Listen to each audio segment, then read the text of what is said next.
नमस्कार. जनतेचा आसूड या यूट्यूब चॅनलमध्ये आपल्या सर्वांचं स्वागत आहे. आपण सध्या आहोत तरंगफळमध्ये आणि तरंगफळमध्ये येणारी जी ग्रामपंचायत असेल, पंचायतीवर आजच आपला थेट सरपंच पदासाठी दावा सांगणारे अभिजित दादा तरंगे पाटील आपल्यासोबत आहेत, ज्यांचं राजकारण सध्या आणि समाजकारणामध्ये अतिशय परखड असं काम आहे. तरुण युवक आणि युवा नेता म्हणून जो चेहरा सगळ्यांच्या नजरेत आहे आणि ज्यांचं काम ही तसंच आहे, त्यांच्यासोबत आपण चर्चा करणार आहोत. तर नमस्कार अभिजित दादा, काय सांगाल आपल्या गावाच्या संदर्भात पहिल्यांदा आणि तुमची ओळख आम्हाला करून द्या. नमस्कार. तर मी अभिजित दादा तरंगे पाटील, तरंगफळ गावचा एक सुशिक्षित तरुण. तर मी लहानपणापासूनच माझ्या डोक्यात एक गावाबद्दल एक चांगलं काहीतरी करायचं हे माझ्या डोक्यात बऱ्याच दिवसापासून लहानपणापासून आहे. आणि त्याचं ठोस काम जे आहे ते आता मी चालू केलेलं आहे. काही कारणास्तव ह्याच्या अगोदर माझं वय कमी असल्यामुळं किंवा काही गोष्टीच्या अडचणीमुळे मला करता येत नव्हतं, पण मी आता ते ठोस काम मी चालू केलेलं आहे. तर मी पाठीमागच्या एक 10-12 वर्षापूर्वी मी आपल्या महाराष्ट्रातील जे काही प्रगतशील किंवा आदर्श ग्रामपंचायत आहेत त्यांची नावं माझ्या कानावर ऐकून होतो. त्यावेळेसच मला वाटलं की बाबा आपलं तरंगफळ गाव हे सुद्धा एक असंच आदर्श ग्रामपंचायत नक्कीच करू, हे अशी खुणगाठ मी माझ्या मनाशी बांधली. आणि ती आता तरंगफळ गाव आदर्श करण्यासाठी मी आता मैदानात उतरलेलो आहे. तर एक 12 वर्षापूर्वीच माझं वय त्यावेळेस साधारण कमी होतं, 20-22 वय असेल. एकटा मी अहिल्यानगर जिल्ह्यातील पोपटराव पवारांचं हिवरे बाजार असेल, तसंच बीड जिल्ह्यातील पाटोदा भास्करराव पेरे पाटलांचं गाव असेल, त्या ठिकाणी जाऊन मी व्हिजिट करून आलो. आणि तशा पद्धतीनं माझं तरंगफळ गाव हे कसं बनेल ह्या पद्धतीनं मी प्रयत्न करणार आहे.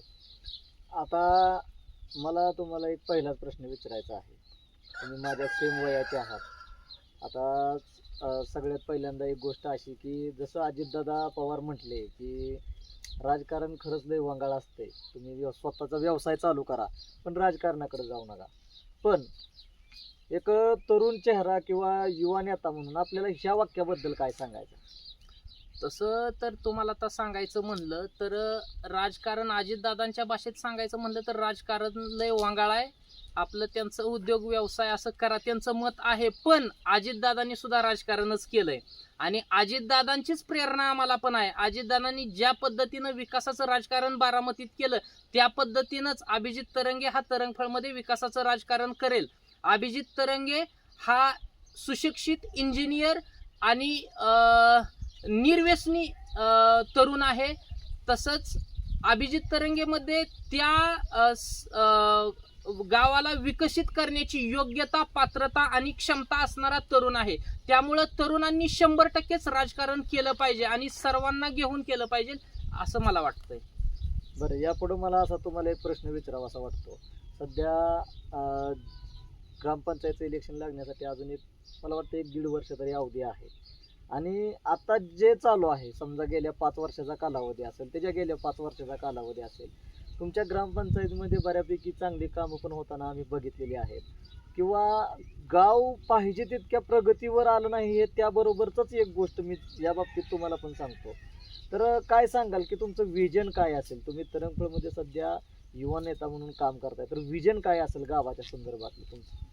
आता तर पहिल्यांदा तुम्ही मला विचारलं की बाबा पाठीमागच्या जी काळात काही गोष्टी घडल्या त्या गावात त्या गोष्टी आणि आता कंपॅरिझन करता तुम्हाला काय गोष्टी जाणवल्या असतील. पण ज्यावेळेस तुम्ही गावचं राजकारण करता किंवा विकास काम करता त्यावेळेस तुम्ही सहज टीका टिप्पणी करू शकता. कोणावर पण, मागच्या सरपंचावर असेल किंवा विद्यमान सरपंचावर असेल, टीका टिप्पणी करू शकता. पण मला कोणावरही टीका टिप्पणी करायची नाही. मला जो माझ्यासोबत असणारा तरुण वर्ग, माझा मित्र परिवार आणि चालूचेही विद्यमान सरपंच असतील त्यांना सगळ्यांना गावकऱ्यांना सोबत घेऊन मला माझ्या गावाचा कायापालट करायचा आहे. तर आता तुम्ही विचारलं की तुमचं व्हिजन आणि मिशन काय आहे. तर माझ्या तरंगफळ गावची लोकसंख्या ही साधारण 2200 लोकसंख्या आहे आणि गावाचं क्षेत्रफळ हे 2500च्या आसपास आहे. तर सगळ्यात महत्त्वाचं प्रामुख्याने माझा जो गावातला नागरिक आहे तो 70% हा वाडी वस्त्यावर आणि शेतात राहणारा माझा शेतकरी वर्ग आहे. तर सगळ्यात महत्वाचं 2 प्रश्न आहेत जे एकदम जिवलग प्रश्न म्हणू शकतो, जिव्हाळ्याचं म्हणू शकतो प्रश्न. एक तर तुमचा रस्ता, शेतात जाताना पानंद रस्ता असेल किंवा तुमचा वाड्या वस्तीवर जाणारा रस्ता असेल तर तो रस्ता सध्या मला दिसत नाही. आणि दुसरी गोष्ट लाईटचा एक प्रश्न आहे माझ्या गावात. तर रस्ता आणि लाईट प्रामुख्याने ह्या 2 गोष्टींवर आम्ही चांगलं काम करणार आहे. त्याच्यानंतर मग अजून हळूहळू जसे येतील प्रश्न तसे ते प्रश्न आम्ही सोडवण्याचा प्रयत्न करणार आहे.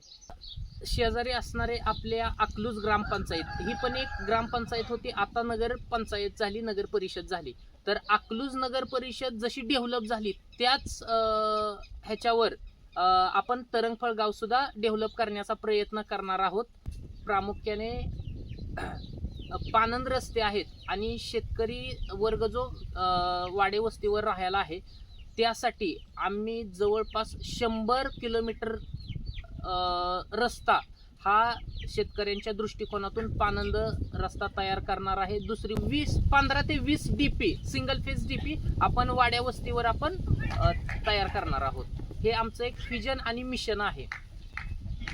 ठीक आहे, आता झालं, फ्लो चालू आहे आपला. ओके, आता एक आम्हाला या माध्यमातून एक गोष्ट तुम्हाला विचारावीशी वाटते. गाव म्हटलं, ग्रामपंचायत म्हटलं का एक अटीतटीची लढत असते आणि त्यामध्ये जातीय समीकरणं वेगळी असतात किंवा जातीयवाद वेगळ्या पद्धतीचा असतो. एक तरुण युवक म्हणून तुम्हाला काय वाटतं, एक जातीय राजकारण करणं गरजेचं आहे का किंवा होईल का?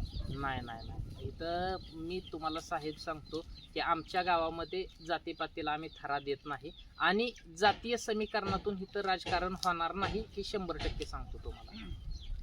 आता या माध्यमातून अजून एक प्रश्न आम्हाला विचारावासा वाटतो. जी मार्गदर्शक मंडळी तुमच्या सोबत आहे, तुम्हाला काय वाटतं, तरुण म्हणून तुम्हाला स्वीकारतील का? माझं मत मार्गदर्शक मंडळींना हेच आहे की ह्याच्या अगोदर मार्गदर्शक म्हणून तुम्ही चांगल्या पद्धतीनं काम केलं आहे आणि भविष्यातही तुम्ही मार्गदर्शक म्हणून चांगलंच काम करणार आहे. परंतु आता वेळ आली आहे की तरुणांच्या हातात तुम्ही कारभार देण्याची आणि तुम्ही मार्गदर्शक म्हणून आमच्या पाठीशी खंबीरपणे उभा राहण्याची ही वेळ आली आहे. तर माझं मार्गदर्शकांना हीच विनंती आहे की तुम्ही आमच्या पाठीशी ठामपणे उभा राहा आणि आम्हाला मार्गदर्शन करा. आम्ही नक्कीच गावाचं परिवर्तन घडवू. आता हे परिवर्तन घडवत असताना आता आम्ही अजून एक झलक तुमची कामाची बघितली, जी की जिल्हा परिषद आणि पंचायत समितीचं जे आता पाठीमागे इलेक्शन झालंय, मला वाटतं 1 महिना होत आला असेल आता. तर त्या संदर्भात जी युवा शक्तीनं जे काय काम केलं ते अतिशय आदर्शाचं काम ठरलं किंवा या गावांमध्ये बदल घडवण्याचं काम ठरलं. तर त्या कामाच्या संदर्भात आपण काय सांगाल की इलेक्शन कशा पद्धतीनं तुम्ही हँडल केलं किंवा कशा पद्धतीनं तुमचं संघटन शक्ती यामध्ये कामाला आली? आता आपण ज्या मतदारसंघात बसलो आहे किंवा ज्या गणात बसलो आहे तो जिल्हा परिषद निमगाव गट आहे आणि हा गोरडवाडी पंचायत समिती गण आहे. यामध्ये आपण शिवसेना धनुष्यबाणावर एकनाथ शिंदे साहेबांच्या धनुष्यबाणावर आपले 3 उमेदवार उभे राहिले होते. तालुक्यात चित्र वेगळं होतं परंतु आम्हाला फुल कॉन्फिडन्स आणि फुल आत्मविश्वास होता की बाबा आपली 3 पण सीटं फुल ताकदीनं निवडून येणार आणि ती निवडून आलेली आहेत.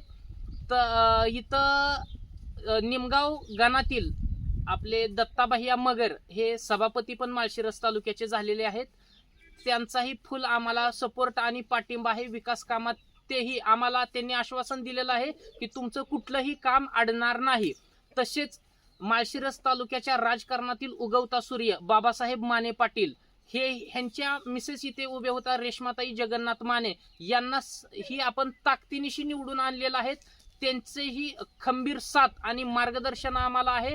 तसेच जिल्हा परिषद गटातून मच्छिंद्र आबा ठवरे पाटील हे शेलार मामा यांच्या पत्नी नीलावती मच्छिंद्र आबा ठवरे ह्या प्रचंड अशा मताने आणि ताकदीनं निवडून आणलेल्या आहेत. त्याही आम्हाला त्यांनी हे आश्वासन दिलेलं आहे की बाबा आम्ही तुम्हाला कुठल्याही प्रकारचा निधी कमी पडू देणार नाही, तुमची सगळी कामं आम्ही करू. गावाचं राजकारण बघतो त्यामध्ये आता तुम्हाला माहिती आहे की तुमच्या शेजारी चांदापुरी म्हणून गाव आहे, त्या ठिकाणी डेव्हलपमेंट अतिशय चांगल्या पद्धतीने चालू आहे. त्याची वाहतूक, त्याच्यामध्ये जाणारे त्याच्यामध्ये जी रोजगार निर्मिती होते, त्यामध्ये आपल्या गावातून जाणारी लोकांची संख्या, ह्या सगळ्यांच्या संदर्भात गावचा विकास ज्यावेळेस आपण करत असतो त्यावेळेस जो डोळ्यासमोर असतो तो असतो शेतकरी, बेरोजगार किंवा तरुण, महिला. ह्या संदर्भात आपण काय सांगा? तर आता चांदापुरी आणि तरंगफळ साधारण जास्त अंतर नाही, गावाला गाव चिटकून आहेत. तर चांदापुरी गावाचं एक नशीब चांगलं की चांदापुरी गावात 2 कारखाने, साखर कारखाने झालेत आणि आमच्या गावात तशी मोठी फॅक्टरी वगैरे काहीही नाही. परंतु गावाच्या उत्तरेला जर बघितलं तर फर्टली वाईन्स म्हणून मोहिते पाटलांची आहे. तिथंही आमचा कामगार वर्ग किंवा नोकरी निमित्ताने तरुण तिथेही जात आहेत. आमचं गाव मध्ये आहे आणि गावाच्या दोन्ही बाजूला ह्या फॅक्टरीज आहेत. तर त्या फॅक्टरींचा आम्हाला थोडासा फायदा तर आहेच, पण तसा तोटाही आहे. त्याच्यामुळं तरुण वर्गाला गावाच्या दोन्ही साईडला नोकरीची संधी उपलब्ध करून दिलेली आहे. भविष्यात आमच्या तरंगफळ गावामध्ये तुम्ही म्हणसाल तसं नक्कीच प्रकल्प राबवू आणि त्याच्यासाठी आम्ही प्रयत्न करू. नवीन चेहरा म्हणून आपण उदयास येत आहात, तर या संदर्भात आता गावचं म्हटलं का रोजगार महिलांना असेल, पुरुषांना असेल, किंवा एक जे म्हणतो ना आपण वयातल्या वेगळ्या फेजमध्ये जी पोरं नवीन येत आहेत, जे मध्यम वयाची झालेली आहेत, अशा तरुणांसाठीचा एक रोजगारीची काय संधी आपल्या ग्रामपंचायतमध्ये आहे किंवा आपल्या गावामध्ये आहे? काय वाटतं तुम्हाला या संदर्भात? रोजगाराची संधी तरुण वर्गाला जर म्हणलं तर आपल्या गावच्या दोन्ही साईडला एक मोहिते पाटलांची फर्टली वाईन्स आहे. तिथंही आमच्या गावचा त्यांना फुल सपोर्ट आहे. वायनरीसाठी मॅनपॉवर आमच्या गावची तिथे जाते. तर त्यांनीही आमच्या तरुण वर्गाला जी लोक कामाला जाते त्यांना सपोर्ट चांगल्या प्रकारे करावा ही त्यांनाही विनंती आहे. आणि आमचाही तरुण वर्ग तिथं जाऊन व्यवस्थितरित्या चांगलं प्रकारचं काम करत आहे. दुसऱ्या साईडला चांदापुरीमध्ये जे 2 साखर कारखाने आहेत, एक नव्यानं होत आहे आणि एक ओंकार साखर कारखाना 5-6 7-8 वर्ष झालं यशस्वीरित्या चालू आहे. त्या कारखान्यावर माझ्या गावच्या तरंगफळमधल्या तरुण वर्गाची चांगली भीड असते तिथं. आणि त्या ओंकार साखर कारखान्यानंही आमच्या तरंगफळ गावातील तरुणांना चांगलं सहकार्य, चांगला सपोर्ट करावा ही त्यांनाही म्हणजे विनंती आहे. बचत गटाच्या माध्यमातून आम्ही वेगवेगळ्या योजनांचा लाभ आम्ही देण्यास कार्यरत आहोत. पंचायत समितीमध्ये जाऊन मी स्वतः बघत असतो की बाबा कुठल्या सेवा सुविधा चालू आहेत, कुठल्या आपण गोष्टींचा लाभ घेऊ शकतो, कोणत्या योजनांचा लाभ घेऊ शकत असतो, ते मी बघून गावात प्रचार आणि प्रसार करत असतो. शेतकऱ्यांच्या संदर्भात जो आता कधी कधी आपल्याकडं ओला दुष्काळ पडतो किंवा कोरडा दुष्काळ पडतो, त्या नंतर जे कृषी अधिकारी येऊन शेतामध्ये पंचनामा करतात, तर तो पंचनामा यशस्वीरित्या त्याचे पैसे शेतकऱ्यांच्या हातात येतात का नाही ते आम्ही जाऊन व्यवस्थितरित्या चेक करत असतो. परत शेतकऱ्यांना ज्या काही अडीअडचणी आहेत त्या सोडवण्याचा प्रयत्न करत असतो आणि भविष्यातही प्रयत्न करेन. सगळ्यांच्या अडचणीचा प्रश्न असतो तो म्हणजे पाणी. आणि तरंगफळला पाण्याची जसं जर बघितलं तरंगफळचा काही भाग, तर असं वाटतं की पाणी भरपूर प्रमाणात आहे, परंतु एक थोडासा भाग असा अजून पण दिसतो की जिथं पाणी पोहोचलेलं नाही, किंवा बऱ्याच वेळा तरंगफळला पिण्याच्या पाण्याच्या अडचणी पण बऱ्याच वेळा दिसतात. तर या संदर्भातला तुमच्यापाशी काय सोल्युशन आहे का, किंवा काय अडचणी आहेत नेमक्या तरंगफळच्या या संदर्भातल्या? तरंगफळ गाव तसं तर तरंगफळ गावचा पूर्व भाग हा पाण्याने सुजलाम सुफलाम आहे, परंतु तरंगफळ गावच्या पश्चिम भागात पाण्याची थोडीशी अडचण आहे. जो फलटणवरून येणारा निरा उजवा कालवा आहे तो एका कोपऱ्यावरून गेलेला आहे तरंगफळच्या, आणि तोही फॉरेस्ट खात्यातून गेलेला आहे. त्याच्यामुळं आम्हाला शेतकरी वर्गाला तिथून पाणी आणण्यासाठी खूप अडचणी आणि प्रशासनाशी, फॉरेस्ट ऑफिसरशी आम्हाला संघर्ष करावा लागत आहे. तर त्याच्यावरही आम्ही उपाययोजना चालू आहे आणि त्याच्याशी संघर्ष चालू आहे. आम्ही भविष्यात तोही प्रश्न आम्ही लवकरच मार्गी लावू. तरुण वर्गाला आणि गावाला सोबत घेऊन यावर नक्कीच तोडगा काढला जाईल. या संदर्भात अजून एक प्रश्न तुम्हाला विचारावा असा वाटतोय तरुण म्हणून, की गेल्या मला असं वाटतं की 10 वर्षापासून तरंगपूरमध्ये वृक्षारोपणाच्या संदर्भात खूप मोठ्या प्रमाणात काम झालं. तर या संदर्भात आपली काय एक विजन असेल की वृक्षारोपणाच्या संदर्भात आपण काय काम कराल इथून पुढचं? तर मी तुम्हाला सांगू इच्छितो की आता तरंगफळ आणि गारवड हे 2 शेजारी गावं आहेत.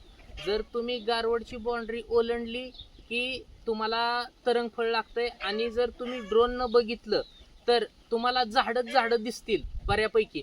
आणि आम्ही पाठीमागच्या एक 10-5 वर्षापासून दरवर्षी जून महिन्यात किंवा जुलै महिन्यात जसं पावसाचा मोसम असेल तसं आम्ही झाडं लावायचा प्रयत्न करत आहे.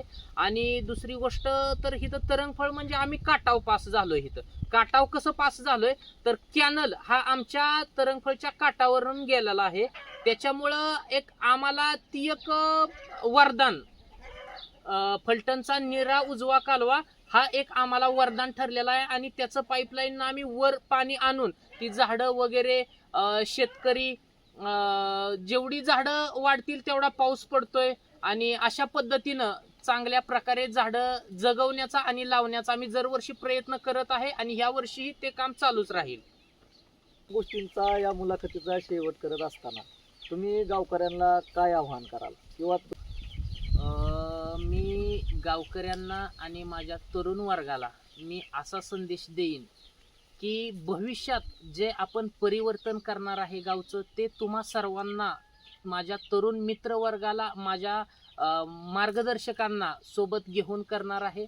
माझा जो दृष्टिकोन आहे हा बदलाचा, परिवर्तनाचा दृष्टिकोन आहे. माझ्या घरात, मी शेतकरी कुटुंबातला पोरगा आहे. माझ्या घरात कुणीही राजकारणात नव्हतं आत्तापर्यंत. माझ्याकडे जास्त पैसे नाहीत, माझ्याकडे राजकीय पाठबळ नाही, माझी गावात मोठी नाती नाहीत, परंतु गावासाठी प्रामाणिकपणाने झटणारी तळमळ आणि गावासाठी एक विकासाचा दृष्टिकोन हा माझ्याकडे आहे. त्याच्यामुळं मला 100% असं वाटतं की गाव माझ्या पूर्ण पाठीशी उभा राहील. साठी माझे तरुण मित्र असतील, माझे मार्गदर्शक असतील, माझे गावकरी असतील, हे मला नक्कीच सहकार्य करतील अशी मला आशा आहे. की तुमच्या गावाचा सामाजिक सलोखा कशा पद्धतीचा आहे? आमच्या गावातील सामाजिक सलोखा हा खूप चांगल्या प्रकारचा आहे. तर आमच्या तरंगफळ गावामध्ये सिद्धनाथाच्या नगरीत तर प्राचीन अशी सिद्धनाथाची, भैरवनाथाची यात्रा भरत आहे. तर त्या यात्रेसाठी दरवर्षी आम्ही यात्रा कशी चांगल्या प्रकारे होईल मागच्या वर्षीपेक्षा याचा प्रयत्न करत असतो. यावर्षीही फेब्रुवारी-मार्चच्या मध्ये यात्रा खूप चांगल्या प्रकारे झाली. आणि तरंगफळ गावामध्ये महामानवांचं जे काही स्मारक आहेत ते आम्ही लोकवर्गणीतून सर्व जाती धर्माच्या लोकांनी, नागरिकांनी बांधलेलं आहेत. आणि त्याचा सलोखा ही खूप चांगल्या प्रकारे आहे. तसंच दरवर्षी येणाऱ्या जयंत्या असतील सर्व महापुरुषांच्या, आम्ही सर्व गाव मिळून करत आहे. त्याच्यामुळे तुम्हालाही त्याच्यावरून कळत असेल की तरंगफळ गावामध्ये सर्व जाती धर्माचे लोक ही गुण्यागोविंदाने नांदत आहेत. आपण पाहिलं हे होते अभिजित दादा तरंगे पाटील, तरंगफळमध्ये येणाऱ्या भविष्यातल्या निवडणुकांच्या संदर्भात सरपंच पदाचे थेट दावेदार. आणि त्यांनी मी गावासाठी काय करेन किंवा प्रत्येक विषयावरती आपलं परखड मत या ठिकाणी आपल्यासमोर मांडलेलं आहे. नक्कीच तुम्ही तुमच्या कामांमध्ये यशस्वी व्हाल. राजकीय जीवनामध्ये, राजकीय जीवनामध्ये, सामाजिक जीवनामध्ये आपण काम करत राहाल हीच अपेक्षा करतो. आणि या तरंगफळला एक चांगला युवा नेता भेटावा आणि तुमच्या माध्यमातून ते काम पूर्ण व्हावं हीच अपेक्षा व्यक्त करतो. धन्यवाद. आणि अशाच नवनवीन घडामोडी पाहण्यासाठी आपण आमच्या चॅनलला नक्कीच सबस्क्राईब करा, लाईक करा, कमेंट करा. धन्यवाद.